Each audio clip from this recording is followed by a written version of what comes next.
Thanks for sticking with us here on Midday. I'm Matt Fonts. And I'm Alyssa Royster. We want to get right to that breaking news of 2 officers dead and another injured following a shooting in Tremonton.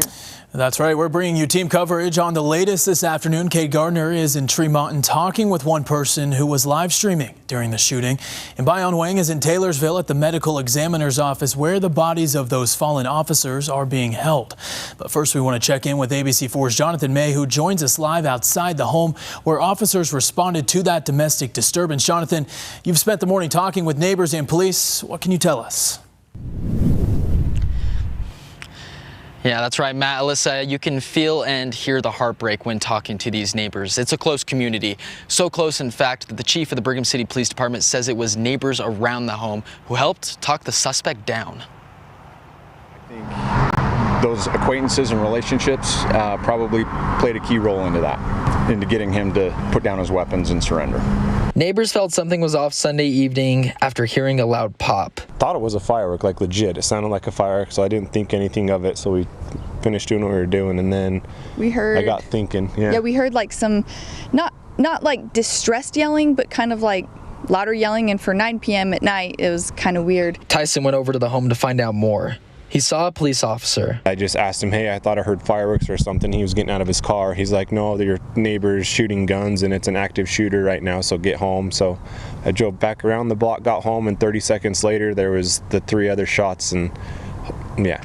Police say the first officer arrived alone. The second one followed shortly after. Both died on scene after the shooting. A third officer and a service dog were also hit. Both are recovering and in fair condition, police say. They, took an oath to protect and serve their communities, and that's what they were doing, and they knew the dangers going into this, and unfortunately they paid the ultimate price. You think you know your neighbors, and then maybe you don't know them as well, and it was awful to hear the officer pass. The suspect was booked into the Box Elder County Jail on charges of aggravated murder. Police believe he lived at the home. Having 2 officers killed in the line of duty and another and their dog injured is an event that really rocks an entire nation. Well, it's Tremonton.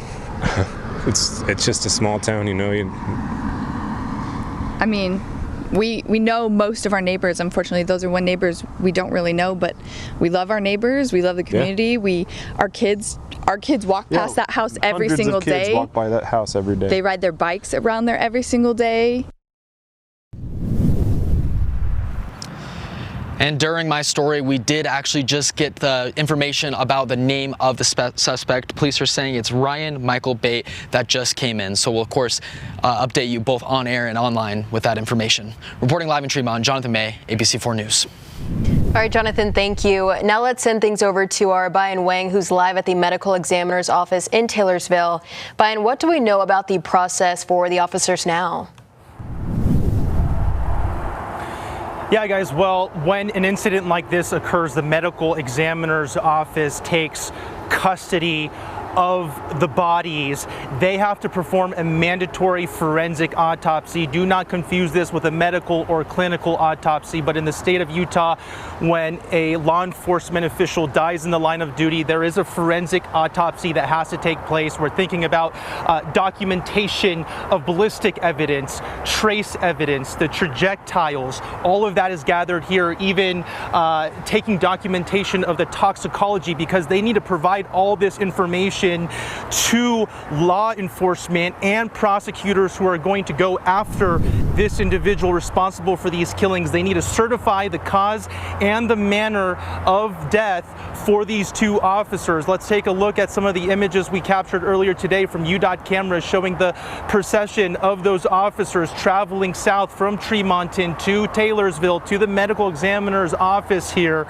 And we're also getting radio traffic now from Broadcastify about the moments that led to this horrific situation. Take a listen. I got some officers down. Shots fired, I've been hit. Still shooting.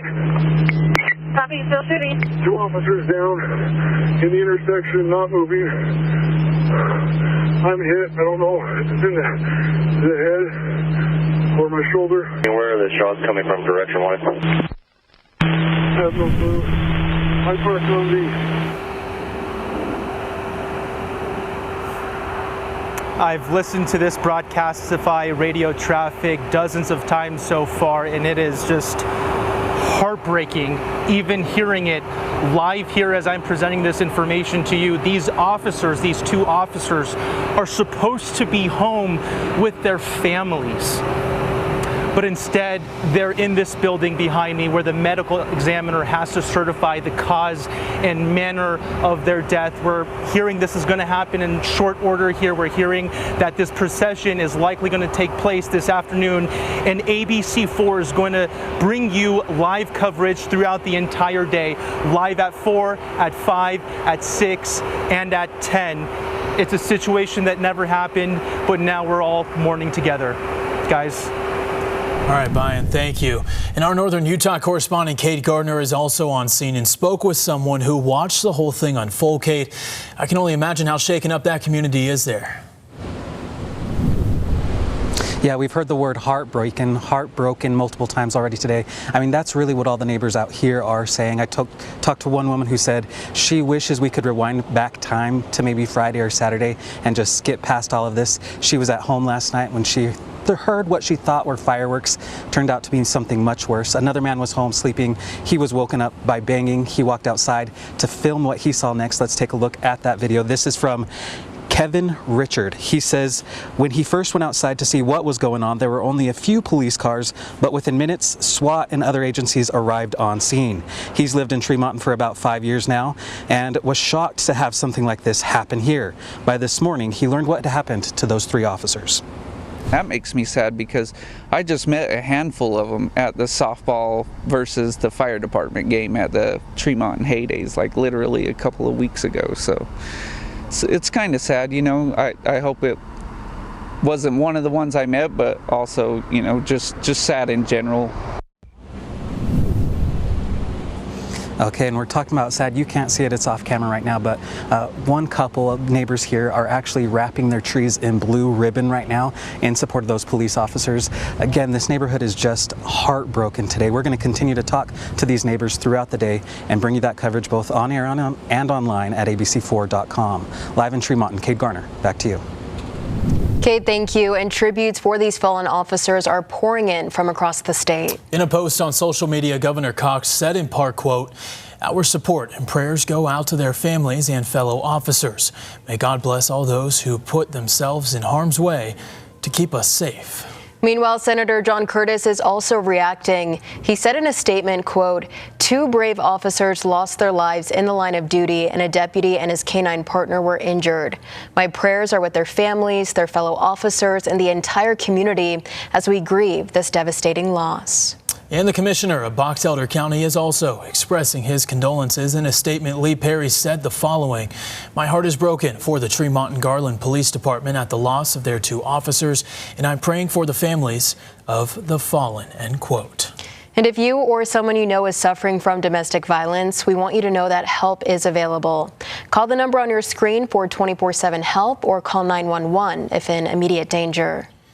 Make sure to also stick with us right here on ABC4 for the very latest as this story develops and tributes continue to pour in. We'll be here to keep you updated both on air and online at abc4.com.